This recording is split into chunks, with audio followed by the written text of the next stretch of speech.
Hello everyone, welcome to my channel. This is the second video in my self-study tutorial of classical Chinese grammar.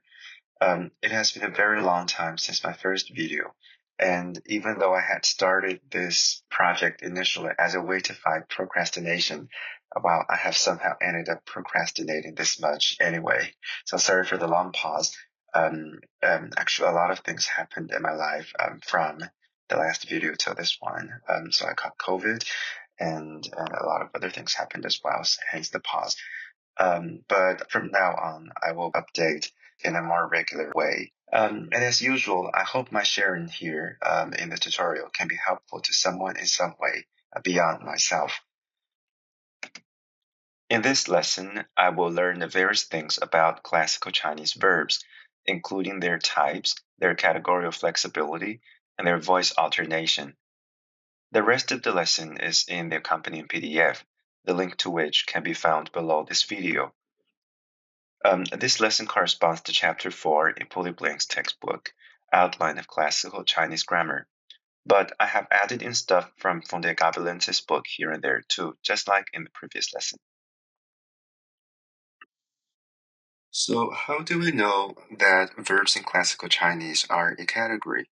Well, because classical Chinese verbs, just like verbs in many other languages, systematically differ from nouns in their syntactic behavior.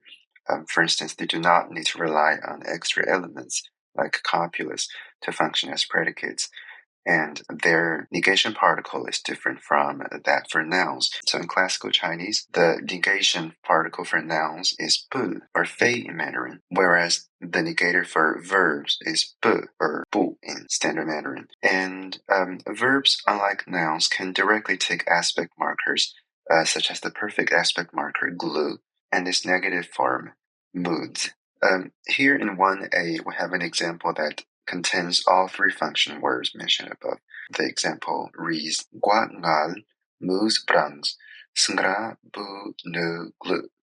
It means something like, it's not yet too bad for us, but the state of Chu already can't bear it. I have put the three function words in boldface. Moos, not yet, bu, not, and glu, already. These particles are fairly easy to use, so we could take any verb such as grug, study, and any proper name such as John.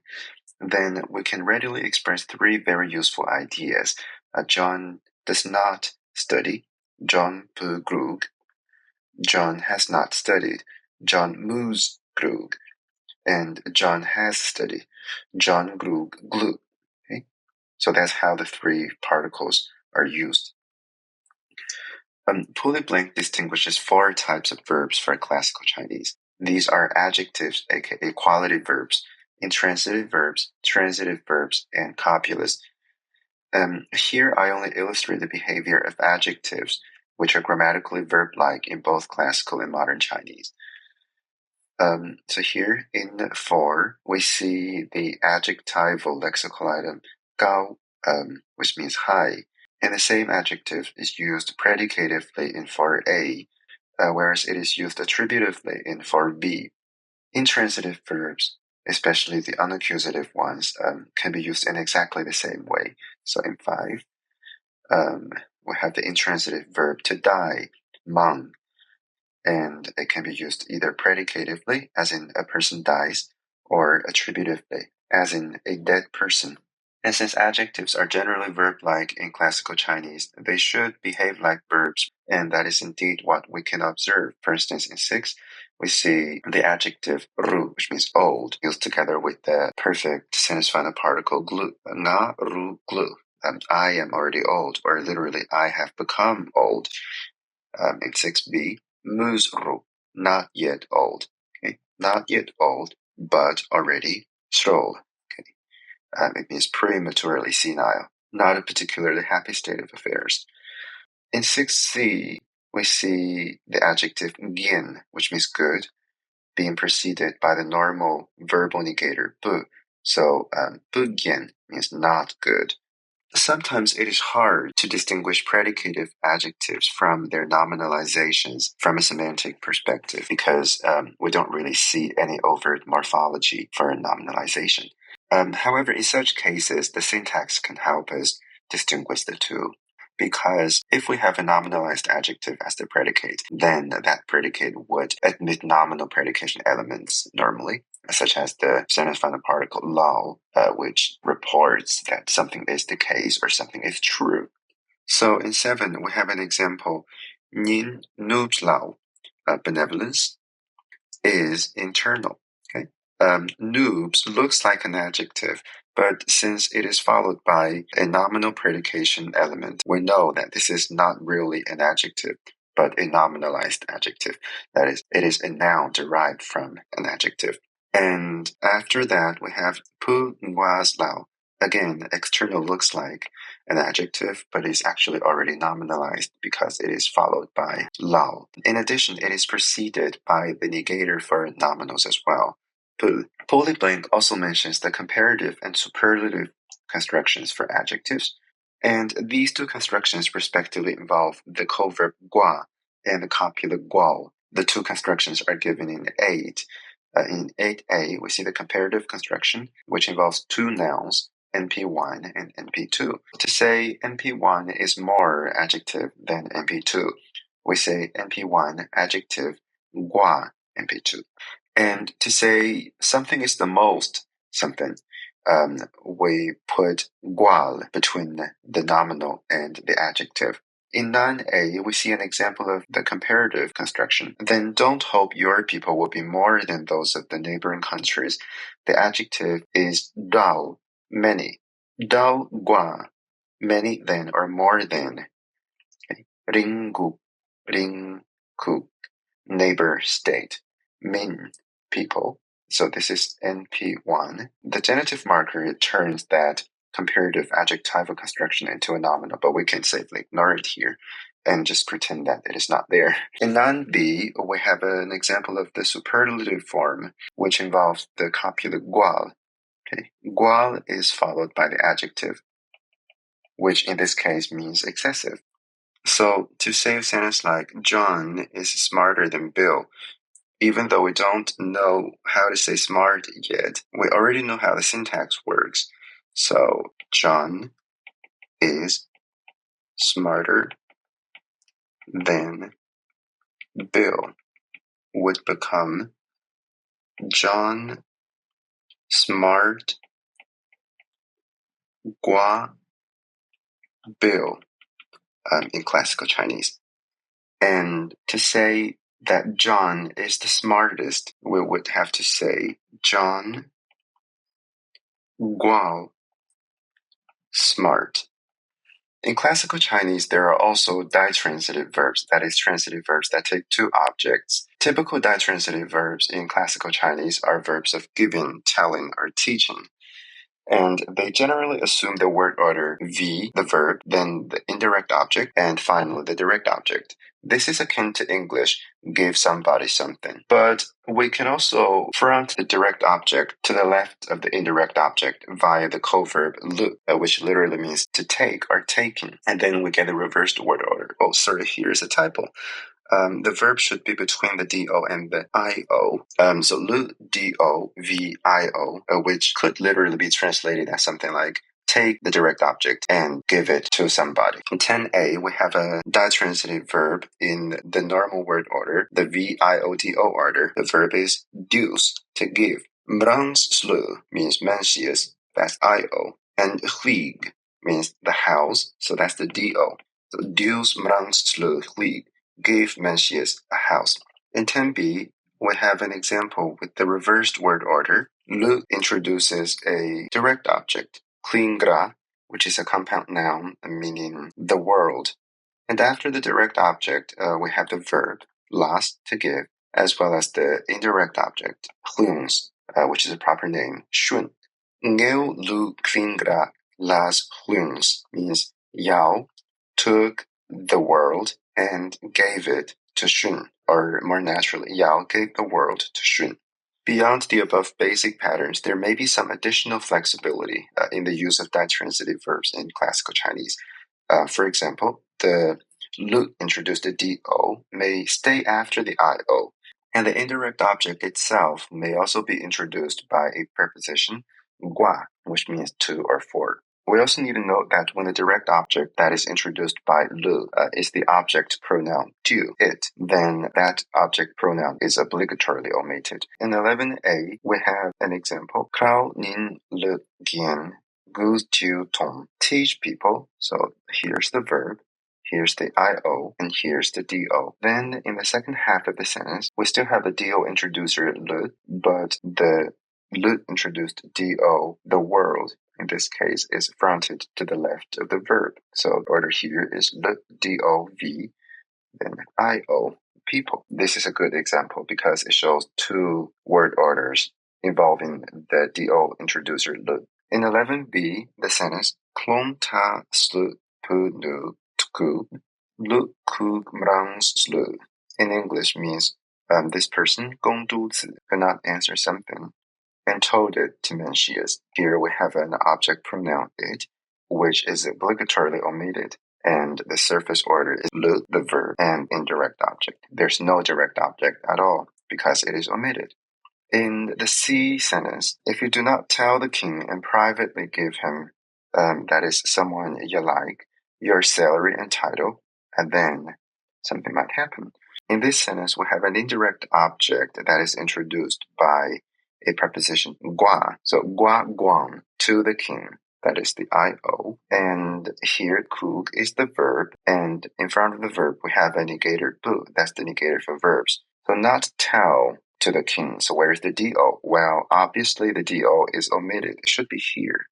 But since it's the object pronoun it is omitted after the neg v sequence. Apart from telling verbs, there's some other ditransitive verbs in classical Chinese too. But unfortunately, they must be learned one by one because the word order may not always be the same. While the basic classification of verbal predicates in classical Chinese is just as above, this classification is not very useful in practice unless we also learn the various zero derivation patterns that regularly occur in the language. These patterns mainly involve the verbal usage of nouns and the causative usage of non-causative verbs, including adjectives, because remember, adjectives are a type of verbs in classical Chinese. Let's begin with the verbal use of nouns. 12a, the four nouns Klun, ruler, Ging, minister, Bat, father, and Slu, son, are systematically used in the sense of acting as. Such nouns can also be used causatively, meaning make somebody into a certain status, as in 12b.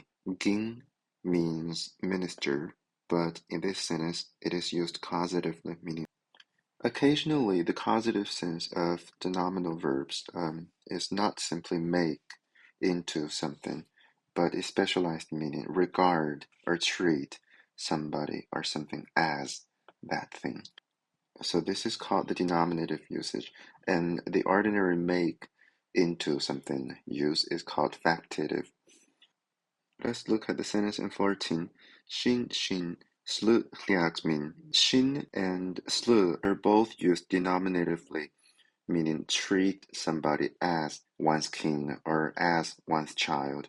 Apart from the above systematic patterns, there are also cases of less regular and more idiomatic verbalization of nouns, where the meaning of the deverbal noun must be memorized by learners. Pulleyblank gives the following examples in 15. The noun ri means ceremony or ritual, but as a verb it means treat with ceremony or respect. The noun ding means city wall, and as a verb it means to wall a city or to build a city. Next, let's take a look at some examples. In 16a, we see two make into verbs and one treat with verb. So these are respectively the factative and the denominative subtype of causativization. Sri originally means teacher, but here it means to make somebody into a teacher. Gu originally means friend, but here it means to make somebody into a friend. And ri is the treat with respect verb that we have seen in 15a. In 16b, the verb is dian, means to build a city, and in 16c, gun originally means army, but here as a verb it means to encamp. Next, we turn to the causativization of ordinary intransitive verbs, that is, non-adjectival intransitive verbs. This typically happens to verbs that denote locations or motions, such as the verb to come, rug. When we causativize this intransitive verb, it becomes make come or summon. And similarly, to go becomes to make go or remove. To move forward becomes to make move forward. To move backward becomes to make move backward, etc. Occasionally, verbs denoting sentiments or mental states can also be used in this way. So the intransitive verb be respectful can be causativized into the sense make somebody respectful. And to rejoice becomes to make rejoice or to please somebody. And the intransitive verb to perceive or to understand can be causativized into the sense to make somebody understand, or more colloquially, to teach somebody. Here in 19 are some examples. In 19a, we have a sentence, therefore, if distant people do not submit, cultivate civil virtue to make them come. Rug jiu is the object pronoun. Here it is a third person plural pronoun, them. In 19b, we have a sentence, the heaven ridded him of his disease. So the literal reading is to make go, made his disease go away.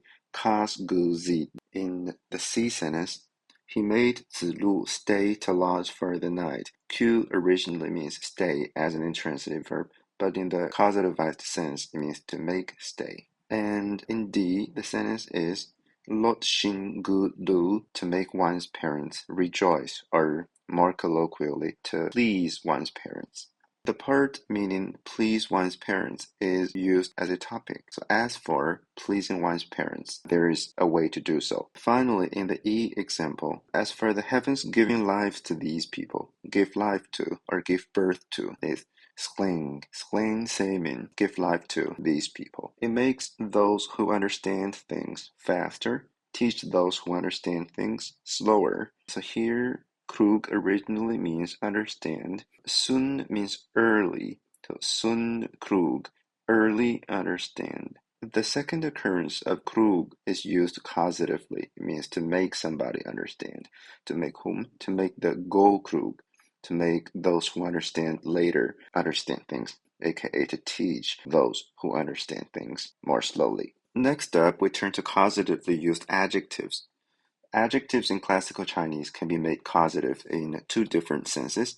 The first sense is the good old make something adjective subtype. And the second way to use an adjective causatively is to interpret it as regard something or somebody as that adjective, or take something or somebody to be that adjective. So this is the denominative use. And the latter can be understood as a special case of causative make somebody an adjective in one's mind. Okay, so if you make somebody an adjective in your mind, you regard them as that adjective. So in 20a, Guang Zhen does do. By now, we should be familiar with the object pronoun do. Here is a third person singular pronoun it. So does do, make it big or make big it. In 20b, nin nu gun lu pu du gun nin. Literally, a person can make grand the way, not the way make grand a person. So it should be the man who promotes the way, but not the way that promotes the man. That sounds quite Taoist. In 21a, Su pu guan snin ru nu rug. You have come, sir, not regarding 1,000 miles as too far. Guan originally means far, but when used causatively, more exactly when used denominatively, it means to regard as far. In 21b, Gondungs, this is a person's name, Guanzhong. Cleaps skra goose green king. So this person is what people call a virtuous minister. However, Confucius does not think so. Confucius despises Guanzhong. Nian Klong Slu smell dew. do, again, the object pronoun, means him. Smell is the adjective small, but when used denominatively, it means to regard as small. So smell do, regard him as small. This is actually quite systematic. For instance, if we want to say John despises Bill, John despises Bill. In classical Chinese, we would say John smell Bill. Okay. So John, literally it means John regards Bill as small. And we should note that the denominative usage is specific to adjectives and nouns. Other types of intransitive verbs cannot be used in this way. The third thing I'm learning in this lesson is the voice alternation regarding verbs in classical Chinese.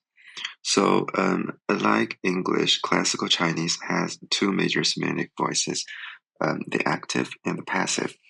But in addition, some scholars, such as Galebentz, list several other voice types based on syntactic considerations.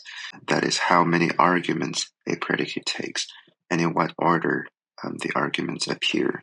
Galebentz lists these voices for classical Chinese, including the active, which is the normal ordinary SVO order, the passive, which promotes the object in front of the verb with an optional passive marker, the neuter voice, which is just the subject and the verb without the object, the reflexive voice, the so-called reflexive voice, is just the subject doing something to themselves with a reflexive marker. The causative voice, we have already seen some patterns of causativization in the previous section. And finally, the factative and the denominative use of certain adjectives and nouns is also considered a voice type in Galebenz's book. Of course, one may not want to call all these voices, and to be fair, neither did Galebentz, because he simply called these Formen des Verb Infinitum, or forms of the finite verb, in view of the object-based extension of the predicate part of a simple sentence. In fact, from a linguistic perspective, both categorical flexibility and voice alternation are essentially about predicate-argument organization, namely how many arguments a verb semantically calls for and how many of them are syntactically realized. Some related terms in this domain are transitivity and transitivity variation, and modern linguistics has in fact developed a bunch of tools to handle these seemingly complex phenomena. So knowing some linguistics can really facilitate our mastering of unfamiliar verb systems in unfamiliar languages, such as classical Chinese. Even though I have said that not all the patterns in 22 need to be or should be called voices, I will keep using the term voice here just for convenience's sake. And let's now take a look at some basic examples of the above voices in 22. I will only illustrate the active, the passive, the neuter, and the reflexive, as well as the explicit causative pattern in 22E, because the rest have already been illustrated above. We begin with the basic active and passive patterns in 23. In 23A, we have a sentence, when 70-year-olds wear silk and eat meat. The two active verbs are kuls, wear, and hlug, eat. We know they're active because we see a subject, need yu tia, those who are 70. So this is the subject. And we have two verbs in coordination, each taking an object. In the B sentence, Sri grang yu rang hlug, we have the same verb to eat, which nevertheless is used passively. Food is eaten. Classical Chinese also had an overt passive marker, kins, which is pronounced jian in modern Mandarin. This is an auxiliary verb used in front of verbs. So here's a few examples. In 24A, hlug pu grang yu gu braz su kins ngu, or in Mandarin, should不行而有败, the king yi. If the words of advice don't work and the advisor fails, then he will be doubted. So the relevant part is here, be doubted. So kins ngu simply means be doubted or get doubted. In 24b, Bun Ding Ko Ken's thread. This person, Pen Xing Kot, got killed. Ken's thread means be killed or get killed. Another example is in 24c. Nga Diang Ken's scores. Gua das bang diu gra. Nga Diang Ken's scores. This is the relevant bit. It means be laughed at or get laughed at. Interestingly, here we see the doer of the action is introduced by the preposition gua, and the word order is just as in English.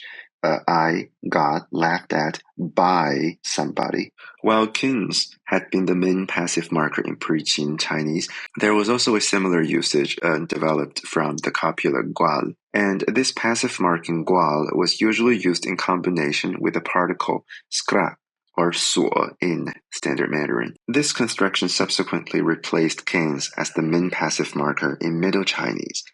And in 26, we see two examples from the Old Chinese period. 26a, Gyut sang gual sum gun grag. If you stop, you will be captured by the three armies. Gual sum gun, by the three army. Grag, capture. We could optionally insert the particle skra here. Gual sum gun skra grag. And in 26b, Tung gual tu skra grung glu. In the end, you will be captured by him. So here's the relevant bit. Gual tu skra grum. By him, captured. Next, we turn to the neuter voice. In von der Gabelentz's system, this basically refers to cases where a verb only has one overt argument, and that argument occurs in the subject position. So we could also just use the term intransitive verb, though von der Gabelentz's term is arguably less ambiguous in cases where an inherently transitive verb is temporarily used intransitively. In terms of the semantic relation between that single argument and the verb, we can further divide neuter verbs into unaccusative ones and unergative ones. So I have mentioned the term unaccusative before, but here's a clearer definition. Unaccusative verbs have a theme or patient argument, whereas unergative verbs have an agent argument. In 27, we see two examples. In the A sentence, gan mrug hya guan, we have two unaccusative intransitive verbs, come and go. And in 27b, guan scores new pu gan, we have two unergative intransitive verbs, to laugh and to speak. And next we turn to reflexive verbs, which are more exactly reflexive uses of transitive or causative verbs, since classical Chinese does not really have inherently reflexive verbs. So in 28a, ma hliz nyog gan. Okay? Hliz is the reflexive marker. It literally means self. So insult, nyog, is a normal transitive verb. So nyog somebody means to insult somebody. But when you say hliz nyog, it literally means self-insult. Ma hliz nyog gan literally means don't self-insult. And in 28b, mri jia hliz mri, the beautiful, or those who are beautiful, regard themselves as beautiful. And mri is an adjective that is used denominatively here, meaning regard somebody as mri, as beautiful. So when the somebody that is regarded as beautiful is oneself, we get a reflexive use of a denominatively causativized adjective. Wow, that was a mouthful. And in the second half of the sentence, kag jia hliz kag, is basically the same pattern. Kag in classical Chinese means ugly. So those who are ugly regard themselves as ugly. Hliz kag, self-regard as ugly. And finally, let's turn to the causative voice, or more exactly, the syntactic causative construction. In this construction, there's an explicit causative light verb, sru, which literally means make.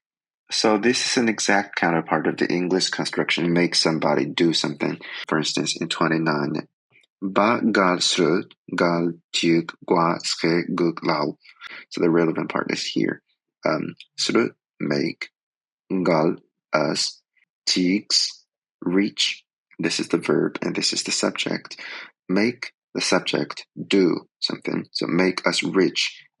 So here's a quick summary of the key grammatical points I have learned in Lesson 2. I have learned that there are 4 types of verbs in Classical Chinese, which are adjectives, aka quality verbs, intransitive verbs, transitive verbs, including ditransitive ones, as well as copulous. And I have learned that there's a lot of category of flexibility in Classical Chinese.